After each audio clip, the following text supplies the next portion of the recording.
But if you shift your focus away from just them performing a behaviour while under command to there's something we develop during the training process, and that is our relationship. There is something we develop during the training process, and that is communication.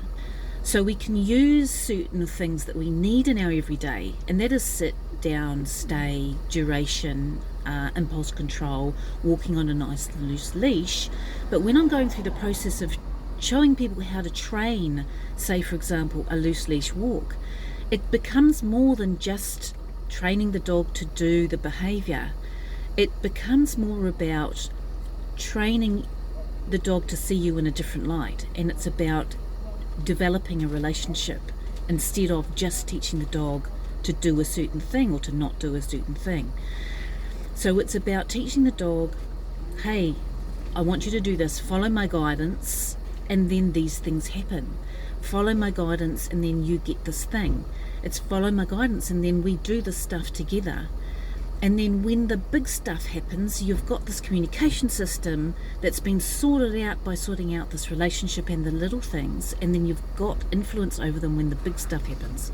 And that is the end game, right? That's the end goal, is to have influence over them when the big stuff happens, but also teaching the dog along the way how to make the right decisions on their own, because it's through this relationship rather than just do this under command. And I give you a command, follow the command, and then what do they do between commands? So it becomes, that is where your relationship pays off. It's what decisions do they make between commands when they're not under command, and that can only come by developing your relationship. So by using these processes to develop behaviours that, yes, we need in everyday life, walking on a loose leash, sit sometimes, a downstay with duration, impulse control, all that stuff, yes, we need that.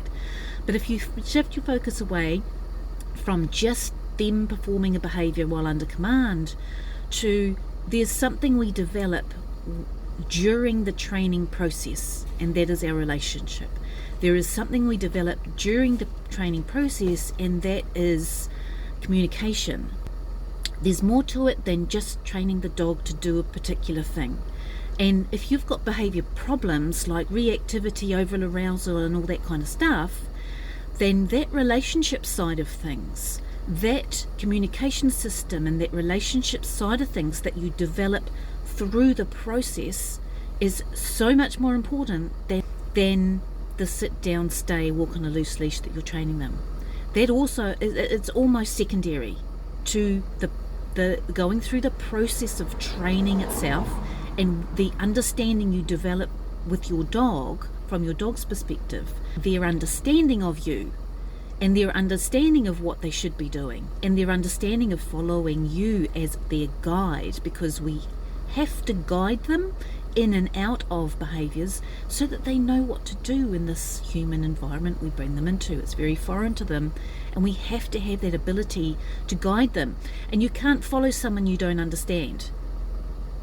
So they need to be able to understand, you need to be able to understand them, and it's a two-way street.